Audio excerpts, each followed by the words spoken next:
Let me begin this evening by expressing my gratitude to the American people for your outpouring of love and support following the assassination attempt at my rally on Saturday.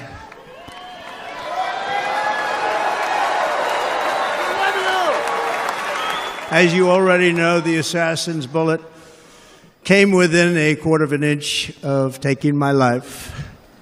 So many people have asked me, what happened? Tell us what happened, please. And therefore, I will tell you exactly what happened, and you'll never hear it from me a second time because it's actually too painful to tell. It was a warm, beautiful day in the early evening in Butler Township in the great Commonwealth of Pennsylvania.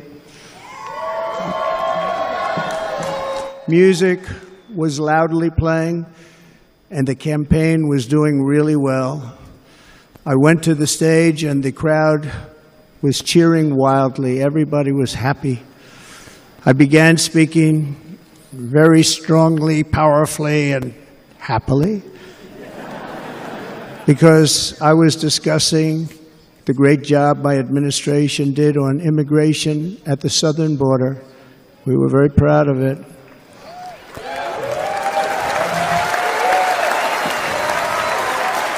Behind me and to the right was a large screen that was displaying a chart of border crossings under my leadership.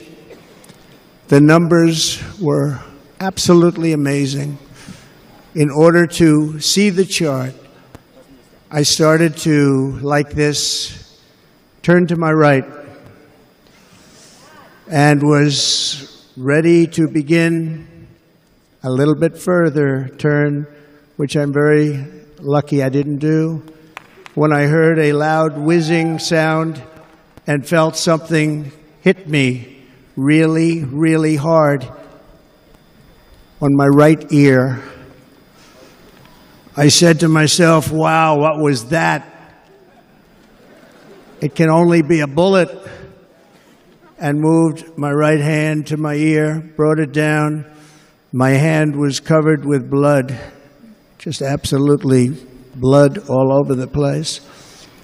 I immediately knew it was very serious, that we were under attack, and in one movement proceeded to drop to the ground.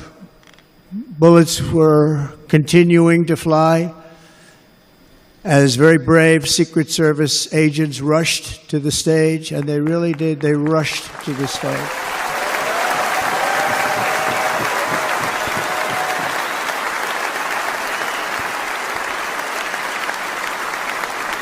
These are great people, at great risk, I will tell you, and pounced on top of me so that I would be protected. There was blood pouring everywhere, and yet, in a certain way, I felt very safe because I had God on my side. I felt that.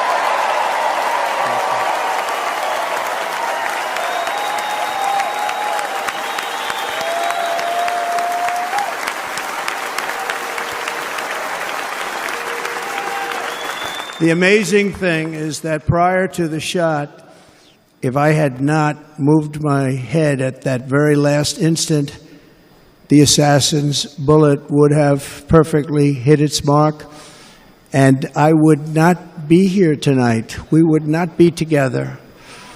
The most incredible aspect of what took place on that terrible evening in the fading sun was actually seen later.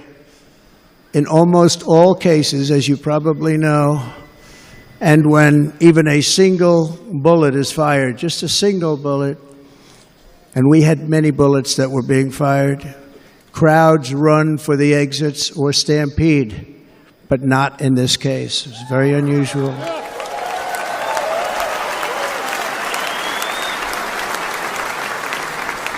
This massive crowd of tens of thousands of people stood by and didn't move an inch.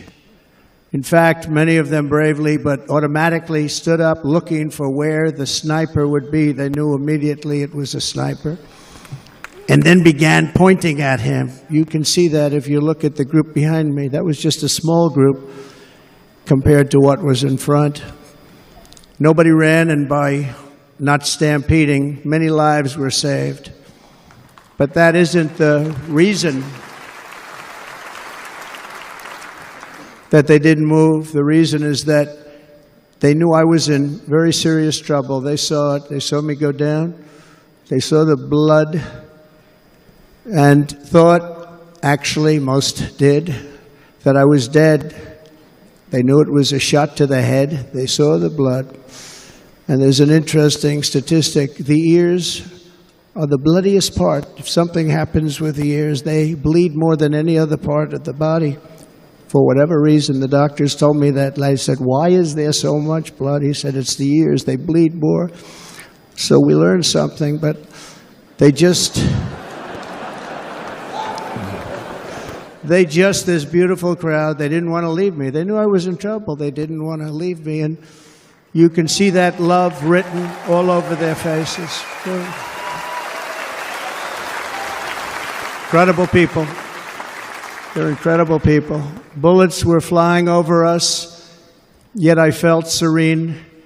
But now the Secret Service agents were putting themselves in peril. They were in very dangerous territory. Bullets were flying right over them, missing them by a very small amount of inches. And then it all stopped. Our Secret Service sniper, from a much greater distance and with only one bullet used, took the assassin's life, took him out.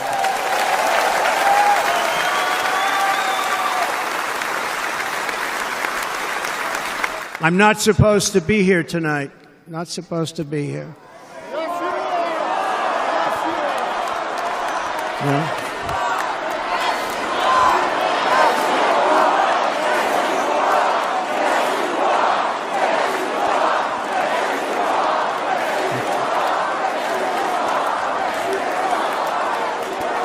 Thank you. But I'm not. And I'll tell you, I stand before you in this arena only by the grace of Almighty God.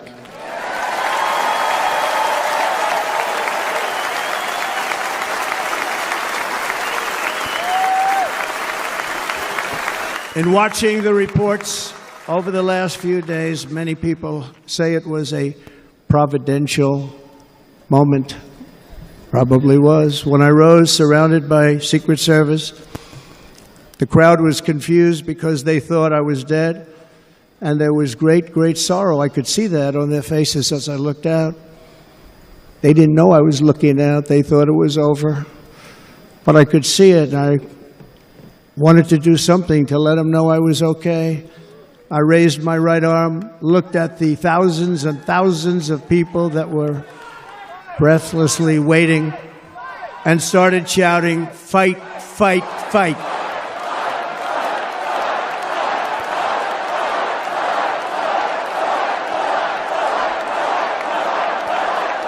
Thank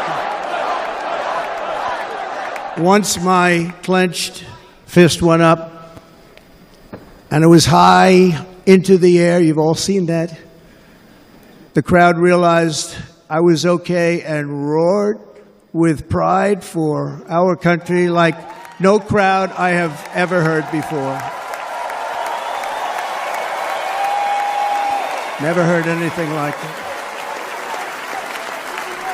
For the rest of my life, I will be grateful for the love shown by that giant audience of patriots that stood bravely on that fateful evening in Pennsylvania. Tragic.